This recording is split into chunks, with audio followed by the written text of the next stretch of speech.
बिस्मिल्लाहिर्रहमानिर्रहीम। अस्सलाम वालेकुम, this is Aftab Nasir ji day student. नेक्स्ट में छोटा सा कंसेप्ट है जी, एंटी लॉगरिथम कंसेप्ट। ये टॉपिक नेम हमारे पास है, कंसेप्ट ऑफ एंटी लॉगरिथम। जैसे हमने लॉगरिथम को सीखा, समझा, प्रैक्टिस की, वैसे हम एंटी लॉगरिथम के बारे में कुछ देखते हैं। इसमें कहता है कि इसके याद रखें, जो एंटी लॉगरिथम है ये भी कैलकुलेटर से और इसका भी टेबल है उससे मालूम किया जा सकता है। तो कहता है if log m is equal to n then m is equal to anti log n। कह रहा है कि अगर log m is equal to n हो तो इससे मुराद ये होगा कि m बराबर होता है एंटी लॉग ऑफ n। ठीक हो गया। या अगर एग्जांपल के तौर पर देखें, लॉग 1000 इज इक्वल होगा इज इक्वल टू 3। कैसे? लॉग 1000 जो है इससे मुराद है कि 1000 जो इसको हम लिखते हैं 10 की पावर 3। तो जब लॉग लेते हैं तो वो 3 शुरू में आ जाता है और लॉग 10 जो उसकी पावर वो 1 के बराबर होता है, इस तरह 3 बच जाता है। ठीक है। अब यहाँ पर अगर हम इसका एंटी लॉग लेते हैं 3 का तो वो 1000 बचता है। लॉग 1000 जो है वो 3 के बराबर है और इसके उल्ट लॉग और एंटी लॉग एक दूसरे के उल्ट हैं, मुखालिफ सिमत में काम करते हैं।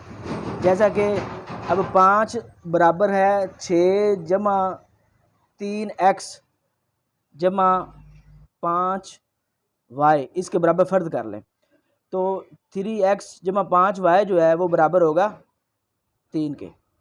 ठीक हो गया। तो मैं ऐसे फ़र्ज करता हूँ कि लॉग अगर हम 1000 का लॉग लें तो वो 3 आता है। आप कैलकुलेटर से अगर देख लेते हैं, फ़र्ज करें कैलकुलेटर से मैं लिखता हूँ लॉग 1000 बराबर क्या आंसर आता है 3। अब अगर मैं 3 का एंटी लॉग ले लूँ तो वही आंसर आ जाता है लॉग, मतलब ये इसका रिवर्स प्रोसेस है। ठीक हो गया। एंटी लॉग का लॉग 1000 3 के बराबर आता है और 3 का अगर अब यहाँ पर जो है इसका मजीद मैं एंटी लॉग ले लूँ तो फिर उसी के बराबर आ जाता है 1000 के। तो मैं 3 का एंटी लॉग लिया तो वो 1000 के बराबर आ गया। For finding anti logarithm of a number we use the decimal part of the number and read anti log table in a manner similar to that adopted for reading the log table. After finding the corresponding number from the anti-log table, insert the decimal point as under. अब anti log जैसे हम log लेते हैं उसी तरह हम anti log भी लेते हैं। तो एंटी लॉग लेने के दो तरीके हैं। एक तो हम कैलकुलेटर से सिंपल क्या करते हैं कि कैलकुलेटर अब हम फ़र्ज कर लेते हैं। मैं इधर एक ले लेता हूँ, जैसा कि मैंने फ़र्ज कर लिया, मैंने एंटी लॉग लेना है 2.6019। अब मैं इसका एंटी लॉग फाइंड करना चाहता हूँ। ठीक है। तो मैं क्या करूँगा, या तो मेरे पास एक तरीका है कि मैं कैलकुलेटर लूँगा और कैलकुलेटर पे क्या करूँगा, लिखूँगा शिफ्ट लॉग। शिफ्ट लॉग से मुराद एंटी लॉग 2.6019। तो इसका आंसर आता है कैलकुलेटर के साथ 399.85। ये मैंने बाय यूजिंग कैलकुलेटर इसका आंसर निकाल लिया। अब मैं चाहता हूँ कि कैलकुलेटर मेरे पास नहीं है, फ़र्ज कर ले मेरे पास कैलकुलेटर नहीं है, तो मैं चाहता हूँ चलें टेबल से देख लेते हैं जी, टेबल से क्या आंसर आएगा। तो सिंपल हम क्या करेंगे, इधर जाएंगे जी टेबल की तरफ। ठीक हो गया। और हम क्या करेंगे टेबल में जी, ये लॉगरिथम का टेबल है और यहाँ हमारे पास इसके बाद जो आता है वो एंटी लॉगरिथम का टेबल है। ये मैं क्या करूँगा, मैंने पहले 2.6019 का लॉगरिथम निकाला था ना, ये इसका सॉरी एंटी लॉगरिथम कैलकुलेटर के साथ लिया था। अब मैं लॉगरिथम लेना चाहता हूँ तो मैं क्या करूँगा, पॉइंट के बाद देखें 60 है, इसको 1 के कॉलम में देखूँगा तो यहाँ पर जो 60 है,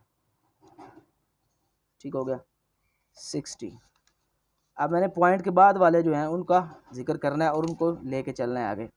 तो सिंपल मैं देखूँगा जो 60 है, 60 वो किधर है, यहाँ पर है, यहाँ पर 60। अब 60 की बिल्कुल सीध में ये जो रो है इसके सीध में मैं देखूँगा एक, जो एक वाला है वो 60 एक वाला ये 3990 ये इसका आ गया। अब यहाँ पर देखें मैं लिख लेता हूँ, मैंने जो 60 है। अब पहले हम जो लॉग लेते थे ना, लॉग के टेबल देखते पहले 26 को 0 में देखते फिर 1 के फ़र्क में। अब ऐसा नहीं करना, जब मैंने एंटी लॉग लेना है तो पॉइंट के बाद वाले को देखना है, तो वो है 60। तो 60 को मैंने 1 के कॉलम में देखा, 1 के कॉलम में 60 को मैंने 1 के कॉलम में देखा तो ये कितना आ गया, ये आ गया 3990 जमा। अब इसको मैं 9 के फ़र्क में भी देखूँगा तो 9 के फ़र्क वाले टेबल में देखा तो वो क्या आ रहा है, 60 के बिल्कुल सामने 8। आप इसके 9 के फ़र्क वाले कॉलम में चले जाएँ तो 9 के बिल्कुल सामने देखो तो ये 60 ये आ रहा है, ये 8 आ रहा है। तो मैं इसमें 8 ऐड करता हूँ, तो ये हमारे पास क्या है, इसमें ऐड करेंगे तो ये आ जाएगा 3998। तो ये पॉइंट 3998 ये हमारे पास इसका आंसर आ जाता है। ठीक है, तो 99 आया तो आपने यहाँ पर जो है इसके जो पहले है इसको देख लेना है। इस तरह से आपने एंटी लॉगरिथम इसका फाइंड कर लेना है। तो ये था हमारे पास एंटी लॉगरिथम का टेबल के थ्रू कंसेप्ट, और कैलकुलेटर से भी सिंपल हमने वैसे ही फाइंड करना है। तो अगर एक आध डिजिट का भी फ़र्क पड़े तो कोई इशू नहीं है, क्योंकि पॉइंट के बाद आपको पता है कि एक आध डिजिट का फ़र्क पड़ जाता है तो उसमें कोई इशू नहीं होता। तो मुझे उम्मीद है कि आपको एंटी लॉग की समझ आई होगी, लॉगरिथम टेबल से कैसे फाइंड किया जाता है। इसकी मज़ीद प्रैक्टिस जो होगी इंशाल्लाह क्वेश्चन के अंदर हम देखेंगे। तो नेक्स्ट वीडियो तक के लिए अल्लाह हाफिज़।